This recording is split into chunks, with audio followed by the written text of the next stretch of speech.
Na motu ya bosimba ete bilenge obomondi bango nde bayaki awa na Selco ntango batata ya milimo babandaki initiative ya pacte social. Biso toyaki awa togangaki tolobaki non au dialogue avec Corneille Nangaa, non au dialogue avec le M23, non au dialogue en gros, non à la démarche de l'église catholique RSSI. Mais les lots tobandi ete mboka na biso d'aller occuper. Est-ce que c'est na biso tokenda na lolendo? Tobanza ete kaka biso nde toali na mayele oyo esengeli to décider ko s'aligner ko mitia sima ya batata bakambi église na biso. Siko awa par exemple accord na États-Unis za signalé to féliciter mokonzi mboka. Lelo Kagame azal sous agresseur te en réalité comme partenaire. Mais tout ça la ni na M23, tout ça ni na batwa mususu.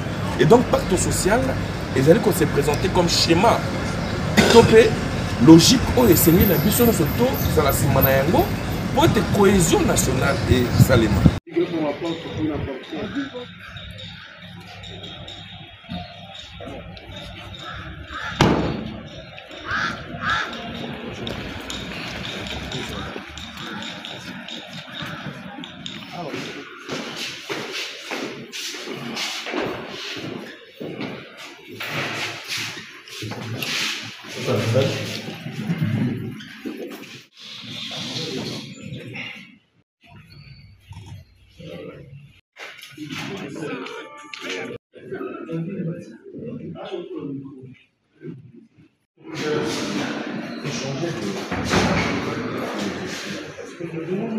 J'ai dit un et tous.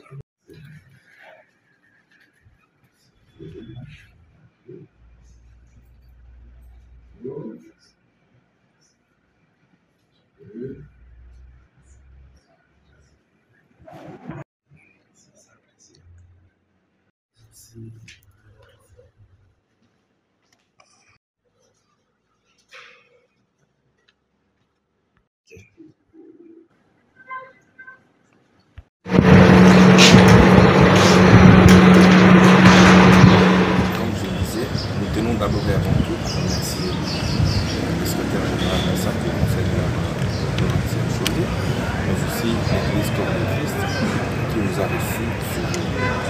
Il faudrait bien que la communauté se souvienne que c'est ce même groupe, ce même visage qui était présenté à un moment lorsque l'initiative du pacte social a été lancée par les évêques conjointement l'Église catholique et l'Église protestante. Nous étions venus en mouvement d'éveil de la conscience patriotique, dire non à ce pacte social. Nous avons milité ici, nous étions venus jeter des pierres, nous avions dit non à cette initiative. Mais aujourd'hui que la République est occupée, nous comprenons tous que la balkanisation est un effort. Nous sommes d'abord et avant tout venus présenter à contrat aux exports parce que en tant que jeunesse, nous avons agi avec la foule de la jeunesse. Nous avions dit non avant de pouvoir écouter le sondage.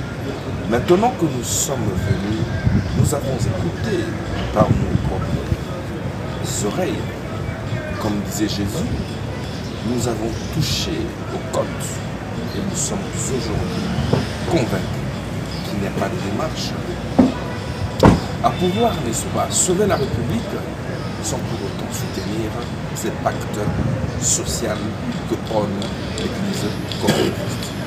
Voilà pourquoi nous sommes venus écouter, nous ranger, nous aligner derrière cette démarche. À dater de ce jour, vous devez savoir que le mouvement éveil de la conscience patriotique sera l'acolyte par excellence. Les turiféraires qui va encenser, qui va vulgariser ce pacte social pour l'intérêt de la République démocratique du Congo. Na motu ya bosimba ete bilenge obomondi bango nde bayaki awa na Selco ntango batata ya milimo babandaki initiative ya pacte social. Biso toyaki awa togangaki tolobaki non au dialogue avec Corneille Nangaa, non au dialogue avec le M23, non au dialogue en gros, non à la démarche de l'église catholique RSC. Mais les autres bandites, beaucoup de choses d'aller occuper. Est-ce que c'est une habitude qui est dans l'Olendo? To banza ete kaka biso nde toali na mayele oyo esengeli to décider ko s'aligner ko mitia sima ya batata bakambi église na biso. Siko awa par exemple accord na États-Unis za signalé to féliciter mon kondiamboka. Lelo Kagame azal sous agresseur en réalité commis partenaire. Mais tu ressens la ligne dans 23, tu ressens la ligne dans 23. Et donc, pacte social, ils allaient se présenter comme schéma topé, logique, où ils s'ennuient la biso de soto, ça la simana yango, pour être cohésion nationale et salema. Mais là, où ils ont tous la lolendo, liboso na biso balkanisation et quoi ils allaient implémenter. Ce qui est au sangani, qui est au landi, schéma au batata, bakamini, on va précipiter, nous allons conjuguer le Congo avec la province Moussousou et Katana. Yangwana biso moko to décider ko sala meya coupe na biso ko senga batata et kambi ekolo église olimbi si to alibana à dater de ce jour to ko s'aligner na sima na bango pour être to vulgariser to sensibiliser bilenge oyo bazaka na ta okutana na tata monseigneur te bilenge oyo bazali abandonné mais bazali ba congolais biso to ko kitana ba point 0 point pour être to sensibiliser pour la démarche au pacte social, il faudrait bisogner surtout s'aligner derrière. Il a dit l'essentiel, hein. Il me disait au début qu'en informant ses collaborateurs, il y en a qui lui ont dit qu'on se demande si vous serez reçus. Donc on ne pensait pas que j'allais recevoir celui qui est venu autrefois jeter les pierres ici. Nous sommes des pasteurs, on sait reconnaître aussi les limites de nos brebis. Quand il faut mettre à culpa, on n'a pas le choix que de pardonner. Mais je saisis plutôt cette occasion pour réitérer le message de la CNCO-LCC qu'il n'y a pas deux voies pour réunifier le pays aujourd'hui. C'est limité à l'accord de Washington, c'est limité aux négociations de Doha. Ça signifie que dans ces pays, on n'écouterait que ceux qui prennent les armes. Et ça, c'est un message très dangereux. Ceux qui ont pris les armes ont bien sûr leurs revendications, mais ils ont aussi des revendications communes à ceux qui n'ont pas pris les armes. Voilà la nécessité de commence à comprendre davantage.